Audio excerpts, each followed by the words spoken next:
Acha que fazer Casa Cor é aventura? Imagina o que é fazer Casa Cor num espaço como esse, ó. É tudo isso aqui que o sol toca. Esse é o lobby, né? Um hall, um lobby. Hotel Design. E aí, quando a gente conheceu esse lobby, eu falei, quem será que vai pegar? Daí a Rita me conta. Quem pegou foi o Ronaldo Barbosa, diretor do Museu Vale. É uma pessoa que trabalha com arte já há muitos anos, 35 anos aí de estrada. De design. De design. De escritório de design.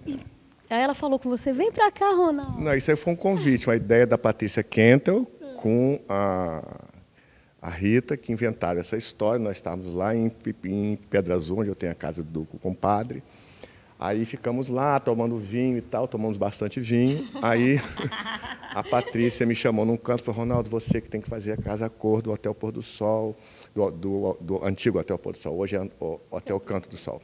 Você que tem que fazer, porque esse cara é muito bacana, uma arquitetura bacana do Paulo Cazé e tal. E eu, naquela euforia, falei, tá, vamos fazer e tal. Até porque eu tenho uma memória, eu tenho uma relação muito afetiva com esse hotel, porque eu sou amigo do empresário, que é o João Dalmácio, e tem um amigo chamado Clóvis de Barros, que era o braço direito do Cazé. Então, ele detalhou esse projeto inteiro e eu acompanhei. E aí falei, vamos fazer e tal. No dia seguinte eu acordei e falei, meu Deus, que loucura, o que é isso? Pensando bem. Nunca fiz isso, né? A minha área não é essa, a minha área é de museografia. E aí liguei para a Rita e falei, Rita, você ficou maluca, eu não quero fazer esse negócio não, que é um negócio enorme. Não, vamos fazer. Aí me convenceram e estou eu aqui. Mas foi um resultado feliz, eu fiquei muito feliz, principalmente nessa aproximação com o público. Né? Porque aqui tem uma coisa física, assim, né? Das pessoas virem, conversar com você, falar, escrever. Então, foi muito bacana. E aqui elas são surpreendidas, porque elas entram numa galeria, elas têm uma outra relação.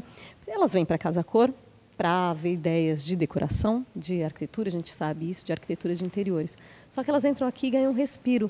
Você, a primeira coisa que a gente repara aqui foi o respeito à arquitetura do Paulo. É. E é uma arquitetura temporal, porque é um prédio que poderia ter sido construído hoje. Eu frequentei muito aqui, tinha essa memória dessa escala, né, grande. Então, uma das primeiras coisas que eu fiz, que eu pensei quando cheguei aqui, eu falei, não vou mudar absolutamente nada. Não vou rebaixar o teto de gesso, não vou diminuir o espaço, eu quero mostrar a eloquência dele. Essa escala num hall de hotel, que é muito legal. Né? E aí fiz uma paleta de cores, que é esses amarelos, né? Esses arcos já existiam, só que tinha aquela mangueira com as luzezinhas piscavam, né? E aquela escultura foi o Paulo que fez, lá em cima no fogo, que também era iluminada com essas luzes. Eu só botei uma luz de LED agora e quis dar a ideia assim, canta do sol, né? Então eu fiz um amarelo gema e fui diminuindo a paleta até nos tons de bege, de baixo, né? Bom, lembrando que esse hotel foi construído há 33 anos. Exatamente. Então a gente olha, poderia ser um hotel lançado. Essa cerâmica que a Gaio quis manter, né? Porque ele fez um hotel de beira de praia mesmo, né? Para você chegar da praia de sandália de dedo e entrar pelo hall assim. Então, quis manter. Eu só minimizei um pouco aqui com essa cor de chocolate, né? Porque eu queria dar ênfase ao fundo lá. Sim. Né? A cor de chocolate ela começa aqui. Desde a galeria. A Rita chegou a pedir alguma coisa específica? Gostaria que você trabalhasse tal tema ou trouxesse? Não, de forma nenhuma. Ela me deixou completamente livre para fazer isso. Aí a minha ideia era, eu fechei isso aqui, o teto, inclusive, né, já tinha esse pé direito, só coloquei essas linhas de luz, pintei de chocolate e fiz uma homenagem a Sebastião Fonseca, que é esse fotógrafo dos anos 40, que retrata Vitória. Essas fotos são de uma galeria de arte aqui de Vitória, chamada OAG Galeria, e tinha isso no acervo que mostra Vitória dos anos 40, ó, com os bondes ainda, toda essa cidade. São fotos lindas em preto e branco.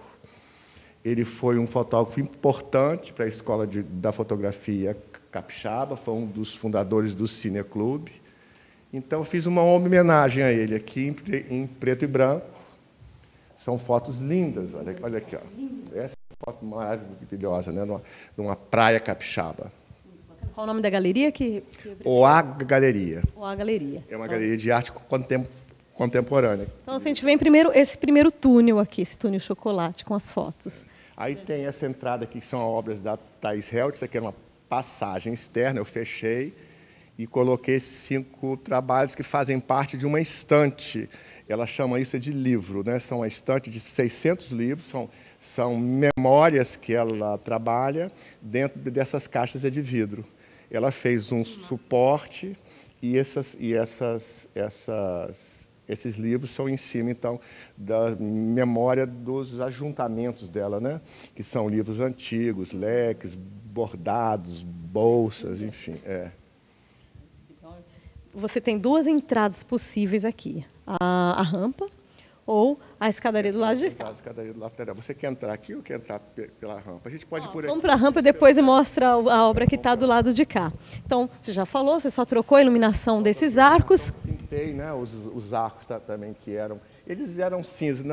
Na realidade, o tom mesmo era esse mesmo. Só pintei de marrom escuro, de chocolate.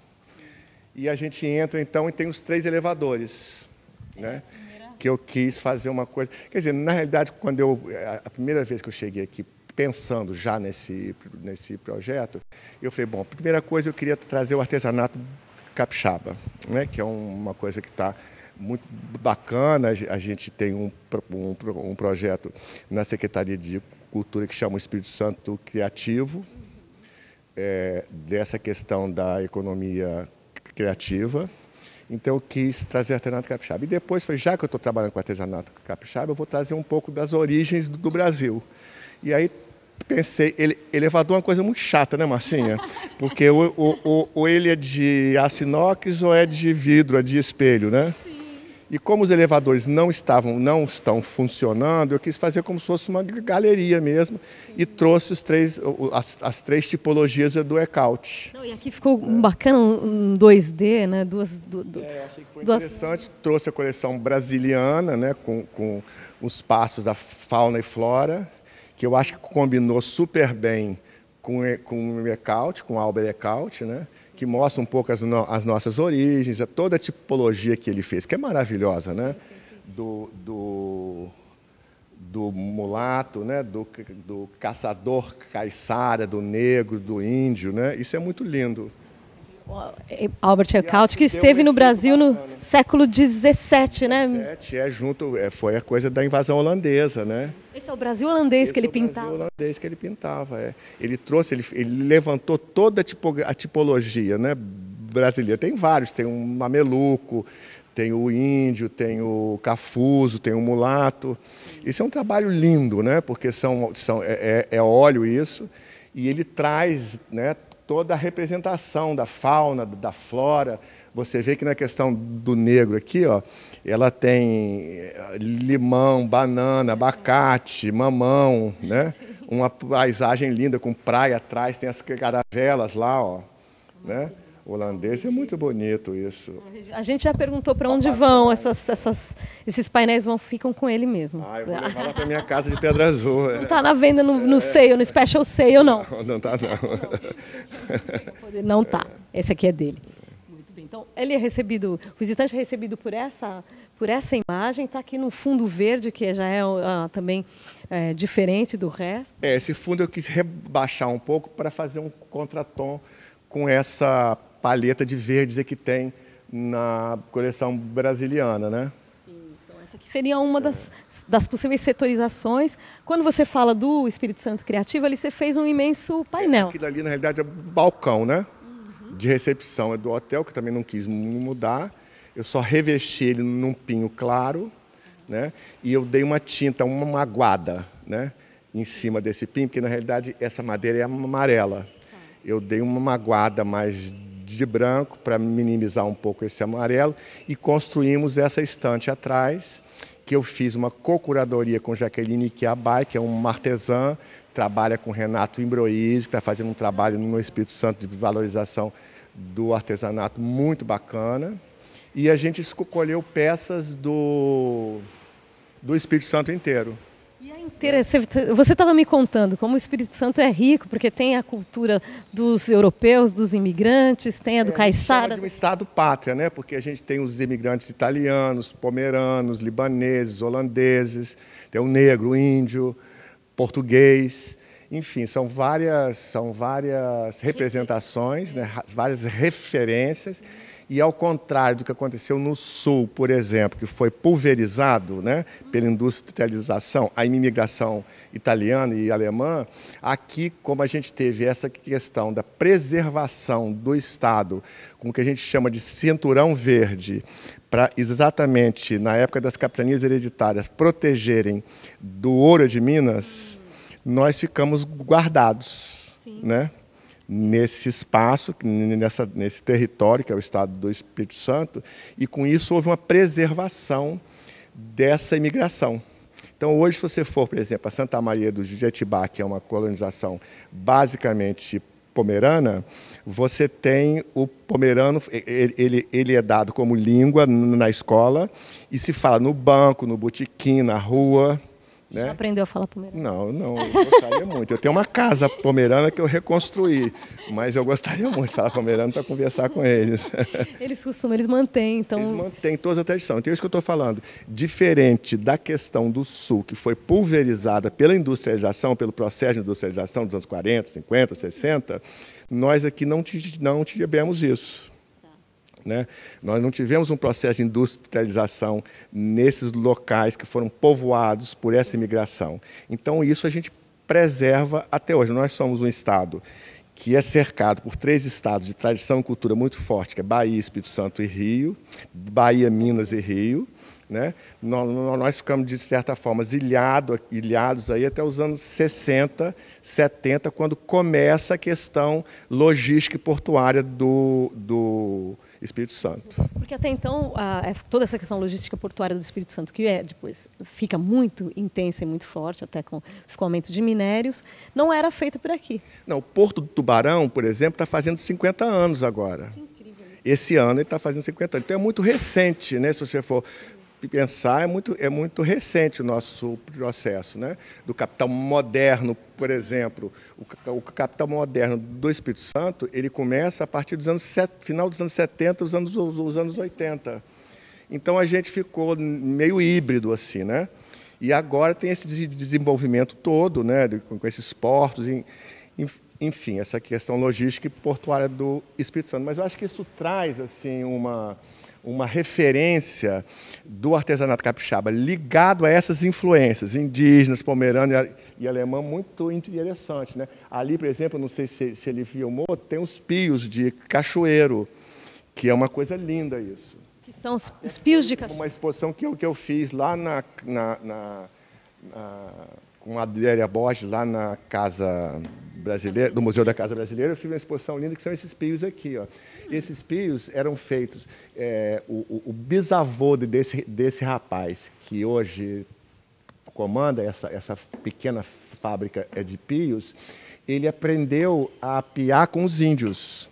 Os índios faziam esses equipamentos e chamavam os passarinhos e tudo. Então, isso era utilizado para caça, que hoje não é permitido mais, e são pios. O meu pai tinha isso.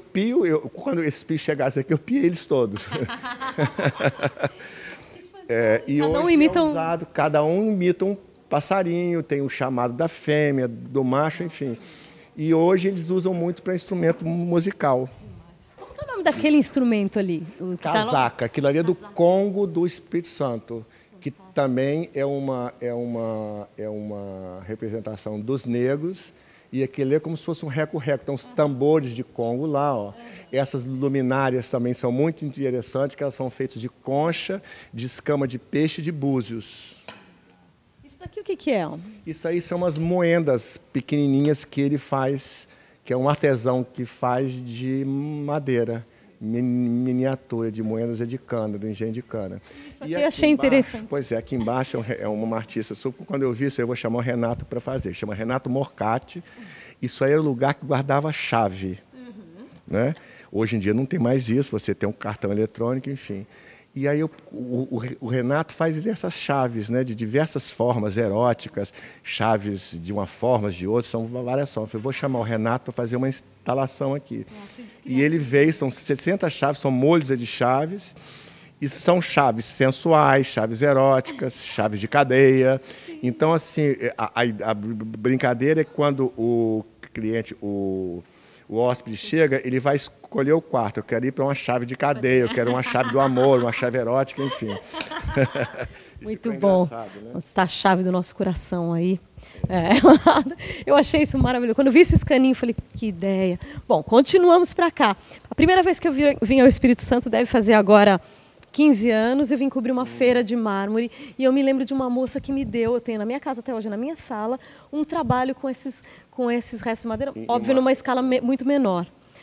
Perdi o nome da moça, não sei quem é. Esse trabalho aqui de quem é? Isso já estava aí. Eu tenho impressão, eu não sei certo isso. Eu tentei falar com esse amigo meu, Clóvis, não consegui ainda o contato dele, mas isso faz 30 e poucos anos. Eu tenho a impressão que isso aí é um relevo que o próprio Paulo Casé fez. Quando eu vi isso aí, eu falei, eu vou deixar isso aí, porque é lindo isso, né? Tem um movimento. Eu só limpei, restaurei um pouco, porque ele estava muito quebrado e velho, enfim. Mas ele tem um movimento muito bonito. Parece o Sérgio Camargo, né? Lembra um pouco o Sérgio Camargo. Eu olhei e falei, a minha referência do Espírito Santo, que está na minha casa até hoje. Você ganhou. Já que estamos lá, olhando lá para cima... Aí tem fotografia capixaba, que é do Tomboechá. Isso é um lambe-lambe. Colado direto na parede. É um fotógrafo capixaba muito interessante, inclusive já expôs no Museu Vale. E ele fez, eu falei, é OA Galeria também que trouxe ele. A Thaís me falou, faz um lambe-lambe lindo. Eu queria botar uma foto em cima, né? Assim, uma obra de arte grande, para ter uma relação, as pessoas poderem ver e não ficar só na coisa do andar. As luminárias também, eu não mexi nada, são as luminárias que já estavam aí há 30 anos atrás.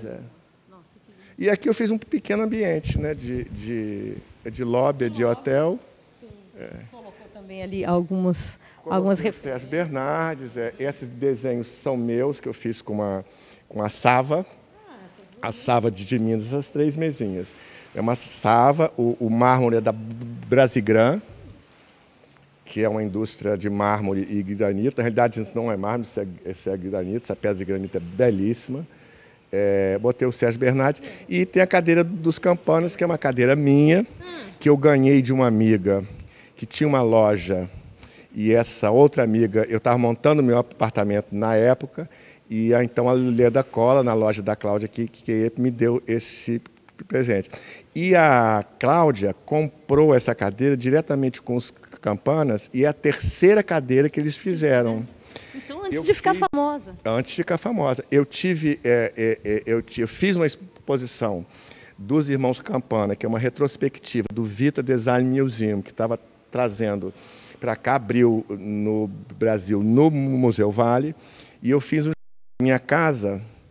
Eu não falei para eles que eu tinha essa cadeira. Eu fiz um jantar na minha casa e veio o Matias, que é o curador da mostra, é do Vitra, acho que, se não me engano, a Adélia Borges estava também, e os dois que foram lá e chegaram lá, viram essa cadeira e falaram, Ronaldo, que loucura essa cadeira. Aí lembraram que tinha sido a Cláudia que tinha comprado, e ele que me falou, o Fernando, que essa era a 3ª cadeira que ele tinha feito. As 2 eram um protótipo, e essa foi que eles colocaram à venda. Porque tem toda uma história, eles fizeram, não deram muita bola primeiro no começo aqui, depois é que ela vai super desbotada, né? Porque a cor dela, de fato, é esse vermelhão, que é a cadeira vermelha, né? Mas eu acho ela linda, assim. Eu falei, eu vou trazer, em homenagem a eles, é uma cadeira vintage, né? E é única, né? Sim, sim. Ela é exclusiva, assim. Achei muito bacana. As pessoas podem testar, sentar. Claro, claro. Testar. A gente tem mais 2 tem obras. O Ilau Samilau, que é um artista capixaba famoso, Ilau, isso é papel artesanal. Tem uma outra obra dele mais recente ali. Tem esse trabalho que é meu, quando eu morava em Los Angeles, eu fui representado por uma galeria chamada Davis Brown Gallery. E esse trabalho é de 1987. Eu trouxe, e eu achei que tem uma ligação, né, dessa questão do índio, do artesanato, né, assim como o esplendor do Tocantins, né, que é do acervo meu que eu trouxe. E lá também foi uma escolha minha. São os jovens aqui que fizeram, são 2 arquitetos jovens, umas gracinhas de que fizeram o pub, né? Uma moça que fizeram o pub. E eu falei, vamos botar uma obra de arte lá também, porque isso tudo é um diálogo, né? Esse espaço é um diálogo, a gente tem que ter uma conversa legal. Aí colocamos esse trabalho que é do Orlando Faria, que é um artista, pintor e fotógrafo capixaba, e está em Lisboa hoje fazendo um doutorado, professor da universidade, e eu então peguei esses. Ele fotografa muito obras de arte feitas, as pessoas observando as obras. E isso aí são os grafites de rua das viagens dele, que eu montei 4 fotos e deu esse elemento. Ficou interessante, né? E casou também com o pub deles. Com o pub deles, que é uma coisa mais, uma pegada mais jovem, né? Achei que ficou bacana. Aqui, mais Thaís? É a Thaís Helt, que faz essa maravilha. É uma instalação isso, né? Ela vende isso, essas peças soltas também. Mas isso é uma cerâmica que ela faz e estava na casa dela. A Thaís é casada com um arquiteto chamado Allen. Eles têm uma casa, é um arquiteto assim, extremamente bacana, mas ele não faz projeto para ninguém, ele faz para ele mesmo. Então, ele é um colecionador de Jeep antigo, dos anos 30, 40, e ele tem uma escala na casa, a casa dele é geminada hoje com a Fundação Amílcar de Castro. Eles eram muito amigos, ele produzia as obras do Amílcar todas, as obras de ferro, aquelas esculturas que a gente conhece, e ele fez a casa junto.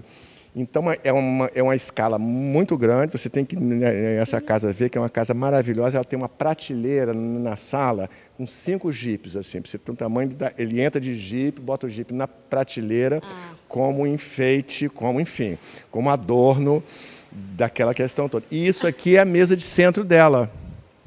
A mesa de estar tinha essas cerâmicas todas. Eu falei, eu vou colocar isso na Casa Cor. São lindas, né? Porque ela é solta, tem essas tantas. Eu acho assim, muito silencioso esse trabalho, né? Sim. Parece um monte de seres assim. Seres fora da Terra. Esperando alguma coisa acontecer, né? Sim, é verdade. Tem isso mesmo. Uma monocromia, uma policromia muito linda, né? Entre os marrons, os ocres, os beges. O trabalho. Daí você vem aqui, tem meio uma escama. É muito lindo isso. Muito bonito. Thaís Helt. Tá aqui, ó. Aqui era um lugar que tinha flores. Né? A gente não pode mudar algumas coisas aqui, né? Então eu fiz esse tampo também de pinho e coloquei essas obras aí em cima, acho que ficou bom, deu um resultado bacana, né? Ficou muito bacana. Essa obra aqui é a que as pessoas param para ficar olhando. Na realidade eu trouxe 3 mineiros, que eu gosto muito da arte mineira, né? Arte contemporânea mineira. Isso aqui também era um lugar, uma jardineira fixa, a gente não podia mudar. Então eu fiz esse tampo e falei, vou trazer um pouco de tecnologia para essa coisa toda de barro, de madeira, artesanal, né? Mas é tão bucólica essa maneira. Lindo isso. Na realidade é uma instalação, são várias gaiolas que ele faz com essa tela, esse vidro fosco dentro e uma projeção atrás. Sim. E esses pássaros que estão dentro da gaiola, mas eles voam. Sim. Eles estão livres, né? Então tem uma poética muito legal assim Tem uma musiquinha também atrás, né? As pessoas sentam e ficam horas aqui olhando. É tão bacana. É um pouco hipnótico. É um pouco hipnótico. Muito bonita essa obra. Bom, lá a arte que você se referiu antes. Do Tocantins, né? Um aparador aqui também. Isso aqui é de uma artista chamada Juliana Pessoa, que faz os orixás. Eu quis, na realidade, Marcinha, trazer um pouco de referência, né? Porque é tão bacana, né? Você ter história, conhecimento, referência, né? É uma oportunidade. Assim, eu não tenho compromisso assim com o cliente ou com os fornecedores ou com as, né? Foi uma coisa mais livre. Sim. Então eu achei bom trazer essas referências, né? De arte capixaba, enfim. Isso aqui eu tenho uma coleção de bichos de madeira, tá tudo, parece que eles andam à noite, né? Você bota de um jeito, eles mudam no lugar. Quem sabe, pode ser que ande. Eles dão uma voltinha. Isso aqui são bancos indígenas para os nenéns, índiozinhos que se sentam aqui. Isso aqui é de Caruaru. Então eu trouxe um pouco do meu acervo pessoal para cá. Botei uns muranos para dar esse contraste, né? Com a madeira e o barro. Não, e é muito gostoso ver como as pessoas interagem com o espaço e observam as obras. Depois passam de novo e falam, eu não tinha reparado, olha. É legal, né? Casa Cor tem mais. Porque Casa Cor não é um museu. Então a relação das pessoas é muito diferente. Exatamente. Tem que ter um desejo explícito, né? As pessoas querem isso em casa, voltam, veem. Não é uma coisa que você não pode ter, assim, né? Que você, né? Uma obra de arte que fica encerrada dentro do espaço, né? Agora tem uma função de Casa Cor que eu acho que cada vez se cumpre melhor, que é essa de ensinar também como é que você traz arte para sua casa. Então eu tenho conversado muito com os profissionais. Aqui conversei bastante, porque tem muitos artistas capixabas expostos aqui nos ambientes. Então tenho perguntado depois para os profissionais como é que é a relação do cliente com as obras de arte, porque é uma educação que você tem que fazer. Exatamente. E não é aquela coisa comprar para combinar com o sofá, que isso é uma coisa ridícula. Né? Isso é uma coisa ridícula. Você tem que comprar arte porque você gosta da obra. Porque foi tocado por ela. Foi tocado por ela, tem uma emoção por ela. Depois você encaixa ela no seu ambiente, com o seu arquiteto, com o seu designer, enfim. Eu acho que se a obra é boa e verdadeira, ela combina com qualquer coisa. Aliás, eu acho o seguinte, eu acho que qualquer coisa boa e verdadeira combina com qualquer coisa boa e verdadeira. Né? Esse paradigma do falso do verdadeiro. Né?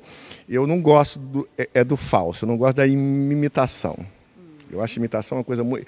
Imitação é bom para parques de diversões, né? Para essas coisas de entertainment e tal. Agora, eu acho que o verdadeiro, ele tem um valor muito bacana porque ele é autêntico, né? E ele, se for bom, ele combina entre si. Você posta uma peça do século XXI com Luís XV, com uma peça antiga, com clássico, com moderno, com contemporâneo, vai tudo junto. E isso é muito, muito legal. E eu acho que a obra de arte vai nesse sentido. Se você gosta da obra tocada pela emoção, pronto, você leva para casa. Se você puder levar, você leva para casa e ela vai ficar linda em sua casa. Porque tem essa escolha, tem esse desejo. Né? O Ilau, por exemplo. Ó. O Ilau é uma peça maravilhosa. Né? O Ilau é uma coisa fantástica. Né? Mas quando... Lógico, se a peça é boa, se é verdadeira, você é tocado pela obra, você a leva para casa. Mas o que a gente sente bastante é que, ouvindo os profissionais, tem clientes que têm condições de levar uma peça para casa, mas que talvez ainda não esteja preparado para ser tocado pelas obras. Não dá para as obras o valor. É o que você está dizendo, claro. E é muito importante, eu acho, quando você tem uma Casa Cor que trabalha com isso e você tem um profissional que não vai lá numa galeria para te falar, olha, você vai ter que levar uma obra, escolher uma obra daqui, mas um profissional que te fala, existe um mundo de obras, que está num museu, que está também numa galeria, que está numa exposição, que está aberto e que você pode ser tocado por isso. Então é uma relação que vai se estabelecendo aos poucos entre o especificador, o cliente que visita a Casa Cor e que começa a fazer... Eu acho que ela dá acesso, né? Ela dá um acesso doméstico, porque o museu, às vezes, as obras são muito eloquentes, são muito grandes. As galerias não, as galerias vendem numa escala menor, digamos assim. Mas a galeria, para um determinado segmento de cliente, também inibe. Você acha que é caríssimo, você acha, né? Você pressupõe um conhecimento para você entrar na galeria. E a Casa Cor dá essa intimidade com a obra que você está dizendo. Né? E eu acho com isso que as curadorias estão muito importantes na Casa Cor. No Rio de Janeiro, por exemplo, Wanda Clabin é uma pessoa importantíssima, que está fazendo um trabalho já há um tempo com uma Casa Cor maravilhosa. É uma curadora muito interessante, o ponto de vista dela em relação à arte. Né? Uma pessoa muito interessante que tem feito esse trabalho. Agora com a Gisele Taranto fez um trabalho lindo lá, então, e são outros olhares, né? São outros olhares até que não seja só esse olhar do arquiteto ou do decorador, você traz uma pessoa com uma visão interessante sobre arte, que às vezes traz um trabalho que o próprio decorador e o design não conheciam. Verdade. Isso é muito bacana. Né? Porque é um repertório que esse curador tem que é diferente do profissional que está ali fazendo o espaço. Né?